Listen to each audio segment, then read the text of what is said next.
Test 1. You will hear a number of different recordings, and you will have to answer questions on what you hear. There will be time for you to read the instructions and questions, and you will have a chance to check your work. All the recordings will be played once only. The test is in 4 sections. At the end of the test, you will be given 10 minutes to transfer your answers to an answer sheet. Now turn to Section 1. Section 1. You will hear a conversation between a clerk at the inquiries desk of a transport company and a man who is asking for travel information. First, you have some time to look at questions 1 to 5.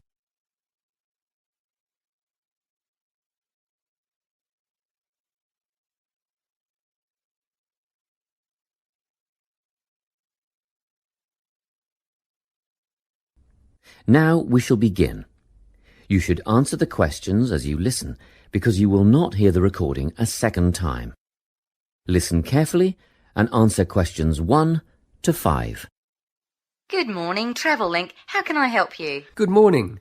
I live in Bayswater and I'd like to get to Harbour City tomorrow before 11 a.m. Well, to get to Bayswater... No, I live in Bayswater. My destination is Harbour City. Oh, sorry. Right, so that's Bayswater to Harbour City. Are you planning to travel by bus or train? I don't mind, really. Whichever option is faster, I suppose. Well, if you catch a railway express, that'll get you there in under an hour. Let's see. Yes, if you can make the 9:30 a.m. express, I'd recommend you do that. Great. Which station does that leave from?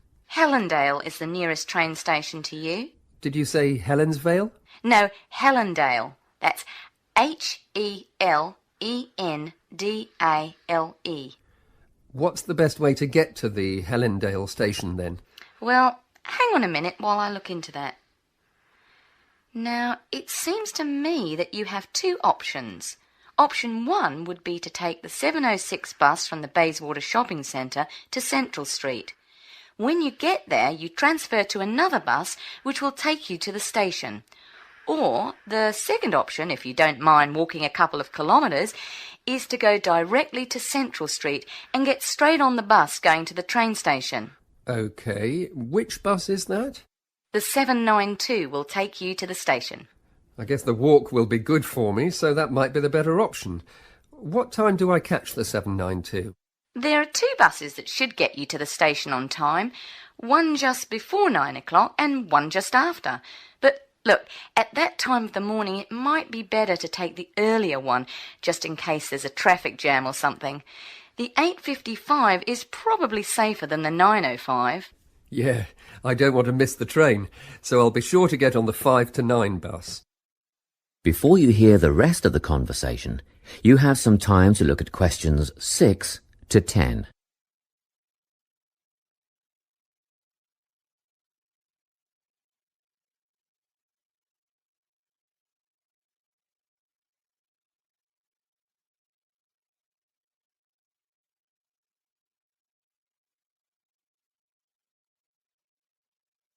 Now listen and answer questions 6 to 10. By the way, how much will I have to pay in fares? Well, you can get a ticket on the bus for $1.80 cash, and you'll need $10 each way for the train. Wait, do you have a Travellink card? No, but I can get one before tomorrow. OK, well that'll make it considerably cheaper then. The bus will cost $1.50 each way, and the train will be... The train to Harbour City will... still cost $10 because you'll be travelling during peak hours in the morning, so no savings there, I'm afraid. However, if you could come back at an off-peak time... What does that mean? Well, if you could start your return journey before 5 p.m. or later than 7:30 in the evening... Actually, I wasn't planning on coming back till at least 8 o'clock anyway. Oh, in that case, you can make quite a saving if you use your Travellink card. You did say you were planning to purchase one, didn't you? Yes, I'll pick one up later today. Good. That would mean your return train journey would only cost you $7.15 with your card. Thank you. Is there anything else I can help you with? Actually, there is. Do you know if I can use the Travellink card on ferries? If you're thinking of the Harbour City ferries that go back and forth between the North and South Bank, those are the commuter ferries, then yes. A one-way trip costs $4.50, but with your card you'd make a 20% saving and only pay $3.55. So $3.55 for the commuter ferry. What about the tour boats? You mean the tourist ferries that go upriver on sightseeing tours? No, they only take cash or credit card.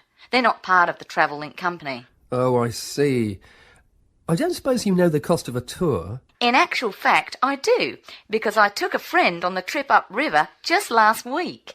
We decided on the afternoon tour, and that was $35 each, but I understand that you can do the whole day for $65. Thank you. You've been a great help. My pleasure. Enjoy your day out.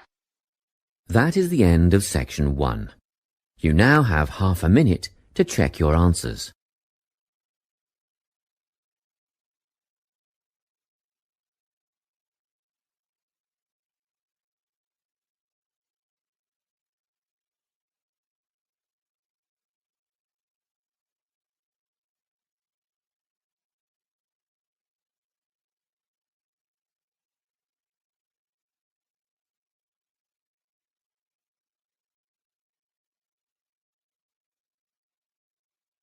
Now turn to Section 2.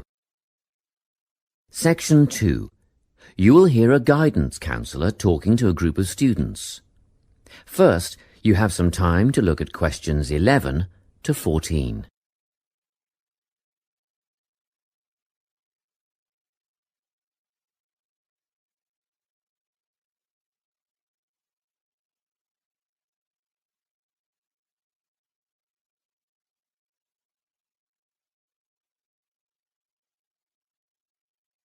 Listen carefully and answer questions 11 to 14. Hello everyone. I'm the Counselling Administrator here at St Ives College, and I've been asked to come and talk to you about our counselling team and the services that we offer. We have 3 professional counsellors here at St Ives, Louise Bagshaw, Tony Denby and Naomi Flynn. They each hold daily one-on-one sessions with students, but which counsellor you see will depend on a number of factors. If you've never used a counsellor before, then you should make an appointment with Naomi Flynn. Naomi specialises in seeing new students and offers a preliminary session where she will talk to you about what you can expect from counselling, followed by some simple questions about what you would like to discuss. This can be really helpful for students who are feeling a bit worried about the counselling process. Naomi is also the best option for students who can only see a counsellor outside office hours. She is not in on Mondays, but starts early on Wednesday mornings and works late on Thursday evenings, so you can see her before your first class or after your last class on those days. Louise staffs our drop-in centre throughout the day. If you need to see someone without a prior appointment, then she is the one to visit. Please note that if you use this service, then Louise will either see you herself or place you with the next available counsellor. If you want to be sure to see the same counsellor on each visit, then we strongly recommend you make an appointment ahead of time. You can do this at reception during office hours or by using our online booking form. Tony is our newest addition to the counselling team. He is our only male counsellor, and he has an extensive background in stress management and relaxation techniques. We encourage anyone who is trying to deal with anxiety to see him. Tony will introduce you to a full range of techniques to help you cope with this problem, such as body awareness, time management, and positive reinforcement. Before you hear the rest of the talk, you have some time to look at questions 15 to 20.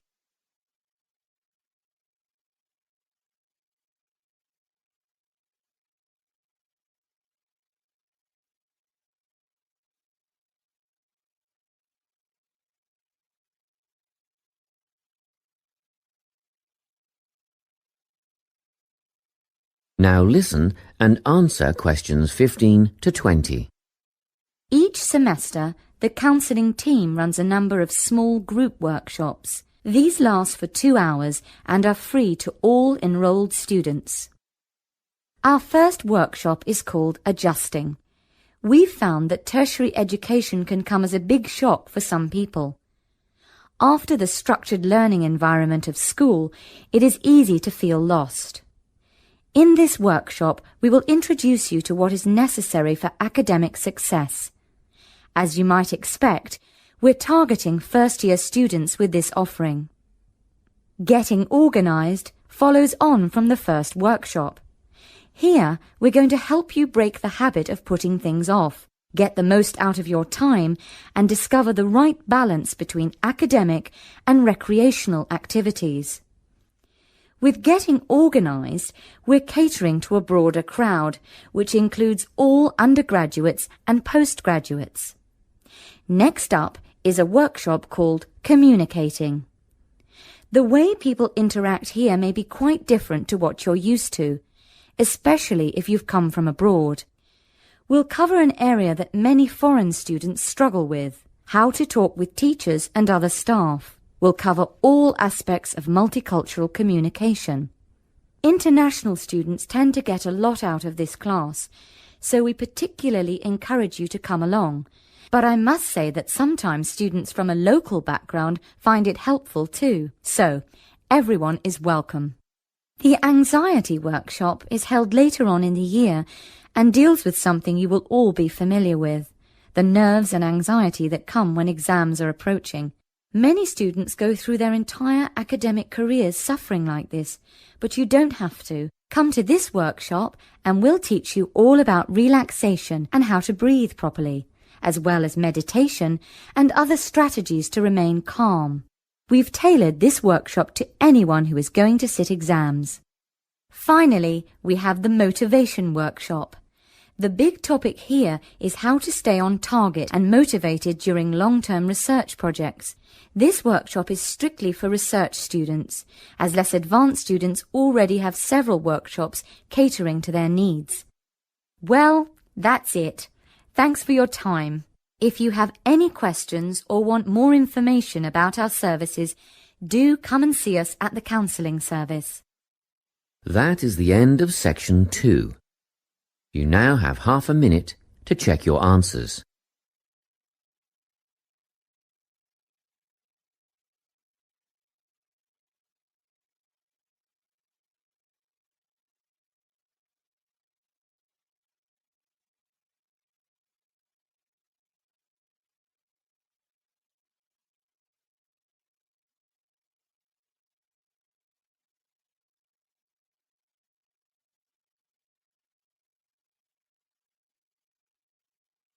Now turn to Section 3.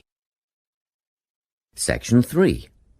You will hear a conversation between a tutor and two students who are preparing for an English literature test. First, you have some time to look at questions 21 to 24.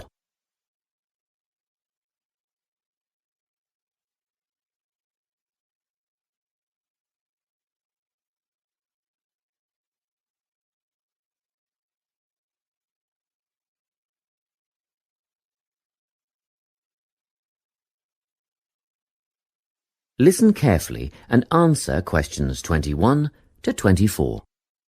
Hello, Lorna, Ian. Glad you could make it. You're the only two who put your names down for this literature tutorial, so let's get started, shall we? I want to run over some aspects of the novel The Secret Garden with you before the test next week. Be sure to take some notes and ask questions if you need to. Hey, Lorna, have you got a spare pen? Sure, here you are. OK, so the story follows two key characters. You should refer to them as protagonists, who go by the names of Mary Lennox and Colin Craven. The story is set shortly after the turn of the 20th century, and the narrative tracks the development of the protagonists as they learn to overcome their own personal troubles together. That's quite a common storyline, isn't it? Yes, you're right, Lorna. So what can you tell me about the character of Mary? Well, in the beginning, she is an angry, rude child who was orphaned after a cholera outbreak and forced to leave India and move to the United Kingdom to her uncle's house in Yorkshire. That's right. And there she meets Colin, who spends his days in an isolated room, believing himself to be permanently crippled, with no hope of ever gaining the ability to walk. The two strike up a friendship, and gradually learn, by encouraging each other, that they can both become healthy, happy, and fulfilled in life. Will we need to remember a lot of these details for the exam? Just the basic outline. Examiners don't want to read a plot summary. They know what the book is about. Focus on narrative techniques instead, such as point of view. What's that mean? It's all about how we see the story. This story, for example, is written from the perspective of what is called an omniscient narrator. Omniscient means all-knowing. So, as readers, we get to see how all the characters feel about things, what they like and don't like, and what their motivations are in the story. Before you hear the rest of the conversation, you have some time to look at questions 25 to 30.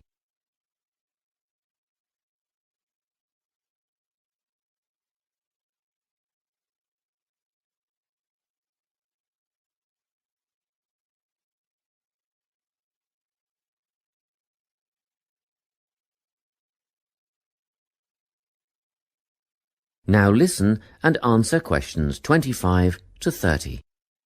Won't it be hard to write a technical analysis? After all, it's a kid's book. Well, it was initially pitched at adults, you know. But over the years it has become seen as a more youth-orientated work. And you're right in a sense.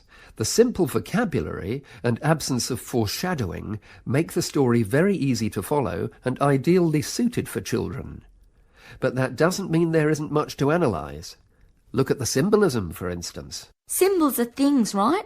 Material things like objects that stand for abstract ideas. Absolutely, yes. And the author uses many of them. There's the robin redbreast, for example, which symbolises the wise and gentle nature that Mary will soon adopt. Note that the robin is described as not at all like the birds in India. Roses are used as well, as a personal symbol for Mistress Craven. You'll see they're always mentioned alongside her name, and Mistress Craven's portrait can also be interpreted as a symbol of her spirit. Are symbols just another name for motifs? No, motifs are a bit different. They don't have as direct a connection with something the way that a symbol does. Motifs are simply recurring elements of the story that support the mood. Are there any in this novel? Yes, two very important ones. The Garden of Eden is a motif. It comes up a few times in connection with the garden of the story. And then you've got the role that secrets play in the story.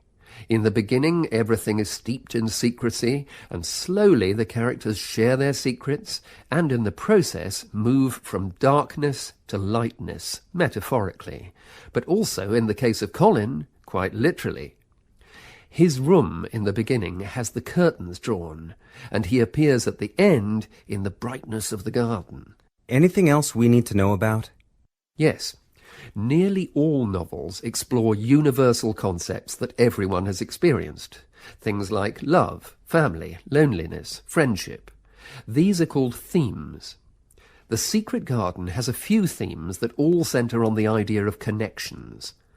The novel explores, for example, the way that health can determine and be determined by our outlook on life. As Colin's health improves, so too do his perceptions of his strength and possibility. The author also examines the link between our environment and our physical and emotional prosperity.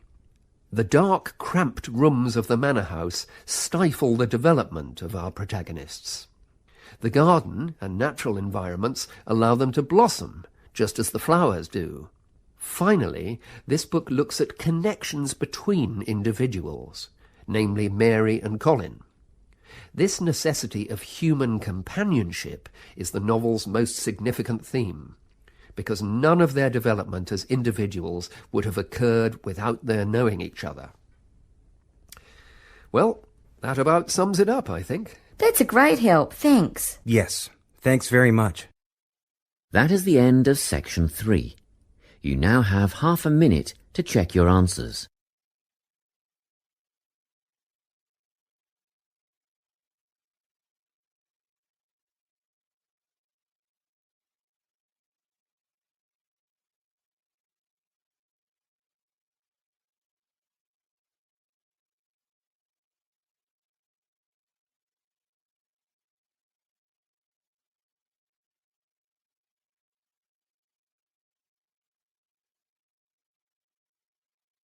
Now turn to Section 4.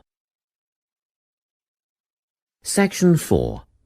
You will hear a talk on the topic of time perspectives. First, you have some time to look at questions 31 to 40.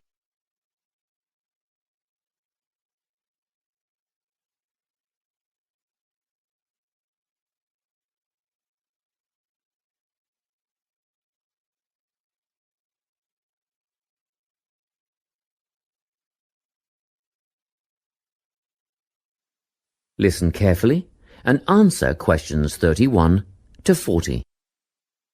Today, I'm going to be talking about time. Specifically, I'll be looking at how people think about time and how these time perspectives structure our lives. According to social psychologists, there are 6 ways of thinking about time, which are called personal time zones. The first 2 are based in the past. Past positive thinkers spend most of their time in a state of nostalgia, fondly remembering moments such as birthdays, marriages, and important achievements in their life. These are the kinds of people who keep family records, books, and photo albums. People living in the past negative time zone are also absorbed by earlier times, but they focus on all the bad things, regrets, failures, poor decisions. They spend a lot of time thinking about how life could have been. Then, we have people who live in the present. Present hedonists are driven by pleasure and immediate sensation. Their life motto is to have a good time and avoid pain. Present fatalists live in the moment too, but they believe this moment is the product of circumstances entirely beyond their control. It's their fate, whether it's poverty, religion, or society itself. Something stops these people from believing they can play a role in changing their outcomes in life. Life simply is, and that's that. Looking at the future time zone, we can see that people classified as future active are the planners and go-getters. They work rather than play and resist temptation. Decisions are made based on potential consequences, not on the experience itself. A second future-orientated perspective, future fatalistic, is driven by the certainty of life after death and some kind of a judgment day when they will be assessed on how virtuously they have lived and what success they have had in their lives. Okay, let's move on. You might ask, how do these time zones affect our lives? Well, let's start at the beginning. Everyone is brought into this world as a present hedonist. No exceptions. Our initial needs and demands, to be warm, secure, fed, and watered, all stem from the present moment. But things change when we enter formal education. We're taught to stop existing in the moment and to begin thinking about future outcomes. But did you know that every 9 seconds a child in the USA drops out of school? For boys, the rate is much higher than for girls. We could easily say, well, boys just aren't as bright as girls. But the evidence doesn't support this. A recent study states that boys in America, by the age of 21, have spent 10,000 hours playing video games. The research suggests that they'll never fit in the traditional classroom because these boys require a situation where they have the ability to manage their own learning environment. Now, let's look at the way we do prevention education. All prevention education is aimed at a future time zone. We say, don't smoke or you'll get cancer. Get good grades or you won't get a good job. But with present-orientated kids, that just doesn't work. Although they understand the potentially negative consequences of their actions, they persist with the behavior because they're not living for the future. They're in the moment right now. We can't use logic, and it's no use reminding them of potential fallout from their decisions or previous errors of judgment. We've got to get in their minds just as they're about to make a choice. Time perspectives make a big difference in how we value and use our time. When Americans are asked how busy they are, the vast majority report being busier than ever before. They admit to sacrificing their relationships, personal time, and a good night's sleep for their success. 20 years ago, 60% of Americans had sit-down dinners with their families, and now only 20% do. But when they're asked what they would do with an 8-day week, they say, oh, that'd be great. They would spend that time laboring away to achieve more. They're constantly trying to get ahead, to get toward a future point of happiness. So, it's really important to be aware of how other people think about time. We tend to think, oh, that person's really irresponsible, or that guy's power hungry. But often, what we're looking at is not fundamental differences of personality, but really just different ways of thinking about time. Seeing these conflicts as differences in time perspective, rather than distinctions of character, can facilitate more effective cooperation between people and get the most out of each person's individual strengths. That is the end of section 4. You now have half a minute to check your answers.